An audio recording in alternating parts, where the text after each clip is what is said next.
Okay, सो उसके बाद हम देखेंगे अर्ली कॉम्प्लिकेशंस, जिसमें कि अगेन हाइपोवोलेमिक शॉक है जो कि कवर हो गया है।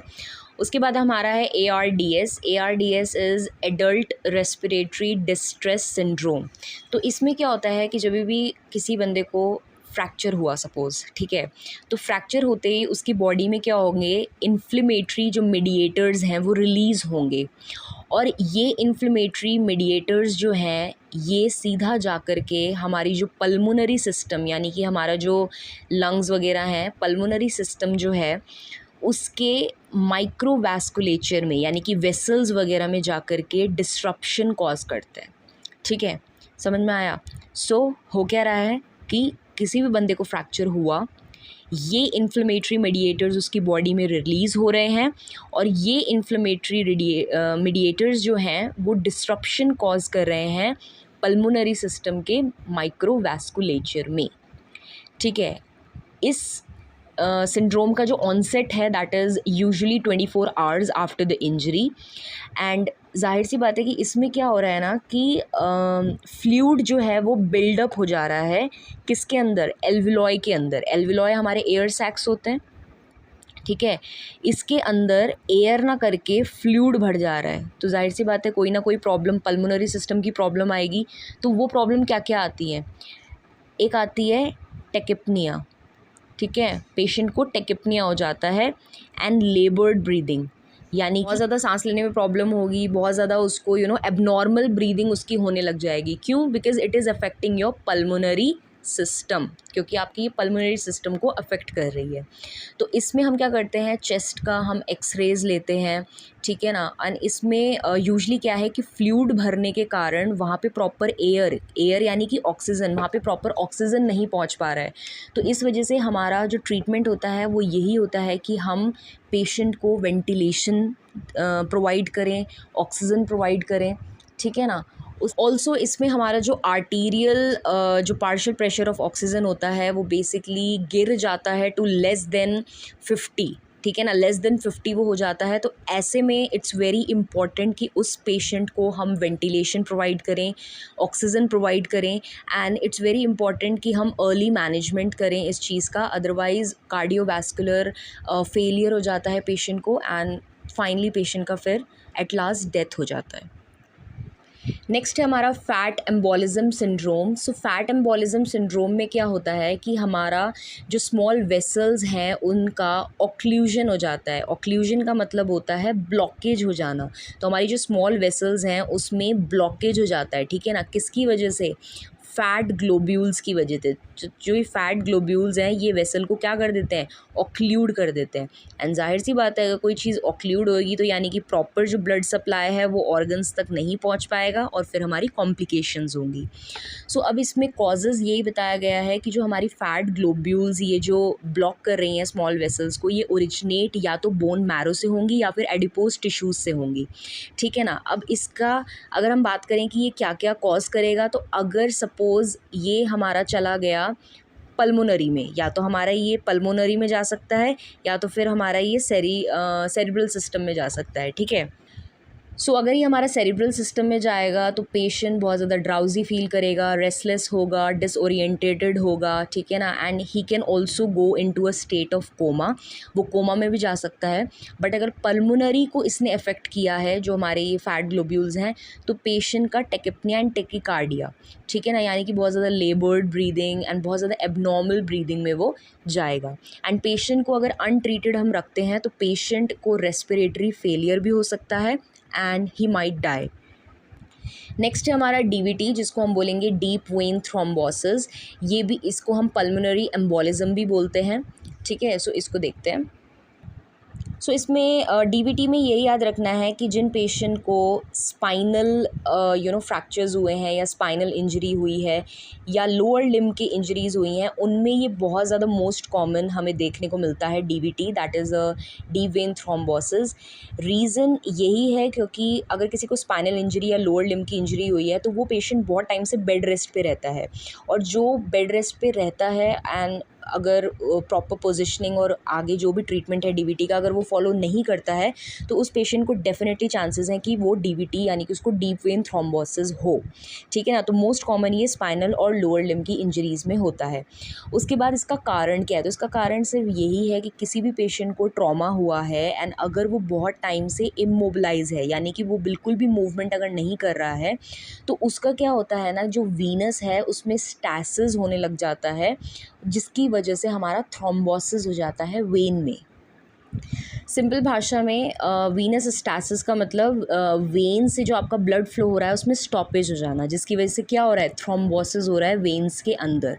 तो ये जो डीवीटी है ये रिकॉग्नाइज हो जाता है 48 आवर्स में ही आफ्टर द इंजरी, लेकिन जो एम्बोलिज्म है उसको 4 से 5 दिन लगते हैं to detect after the injury, ठीक है ना। एम्बोलिज्म क्या है, तो दोनों वर्ड का सबसे पहले डिफरेंस समझते हैं, थ्रोम्बस और एम्बोलिस में अंतर क्या है। तो हमने कहा कि हमारा जो वेन्स में जो ब्लड फ्लो हो रहा है वो कहीं ना कहीं ऑब्स्ट्रक्ट हो जा रहा है यानी कि वीनस स्टैसिस हो जा रहा है जिसकी वजह से थ्रोम्बस बन रहा है। तो थ्रोम्बस जो है वो बेसिकली ब्लड क्लॉट है जो कि वेन्स में हो रहा है, एक जगह पे ब्लड रुक जा रहा है, ब्लड क्लॉट हो जा रहा है, वो है थ्रोम्बस।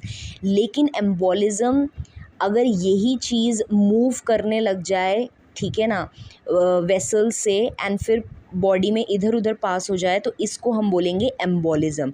अब होता क्या है, यही चीज़ जो होती है, यही जो थ्रोम्बस होता है ना, ये हमारा कहाँ चल जाता है, पल्मोनरी सिस्टम में चल जाता है, इसीलिए फिर इसको पल्मोनरी एम्बोलिज्म बोलते हैं, ठीक है। तो ये डिफरेंस समझ में आया।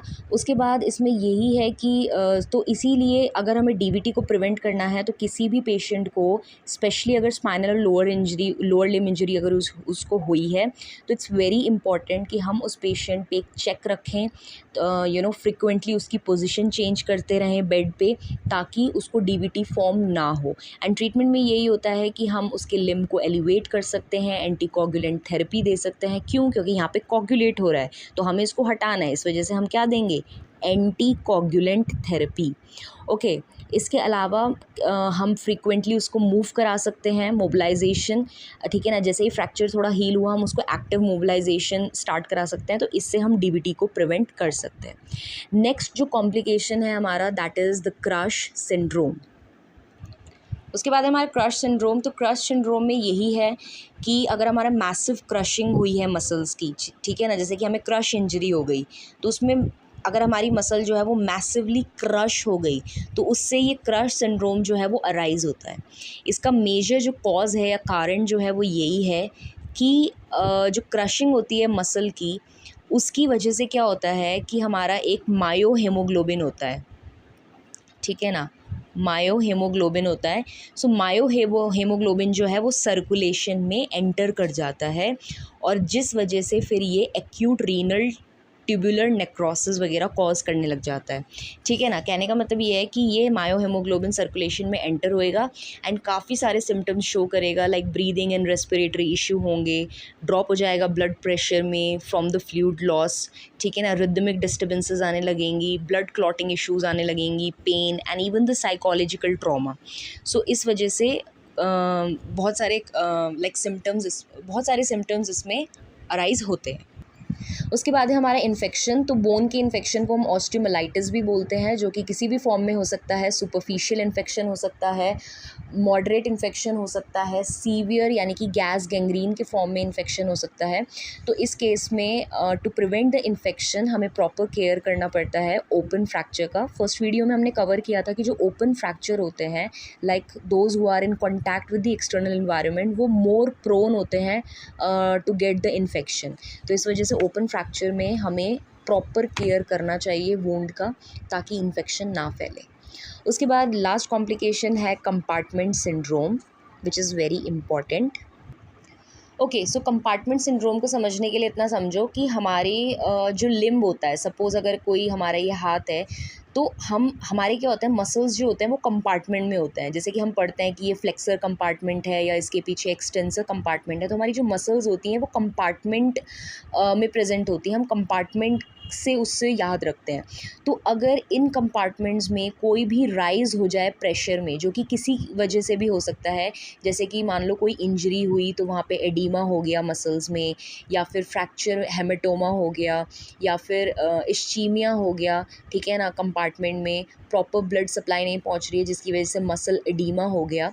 तो इन सब कारण की वजह से इस कंपार्टमेंट का जो है वो प्रेशर बढ़ जाता है, और जब इसका प्रेशर बढ़ता है तो हमारी जो ब्लड सप्लाई है to the muscles and nerve, वो कहीं ना कहीं थोड़ा बहुत उसमें डिसरप्शन हो जाता है।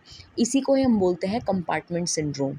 ठीक है, यानी कि उस मसल कंपार्टमेंट में प्रेशर बढ़ने के कारण वो क्या कर रहा है, कॉम्प्रोमाइज़ कर रहा है सर्कुलेशन को, जिसकी वजह से अगेन हमारा मसल्स में प्रॉपर ब्लड सप्लाई ना पहुंचने के कारण मसल्स हमारी इश्चमिक हो रही हैं।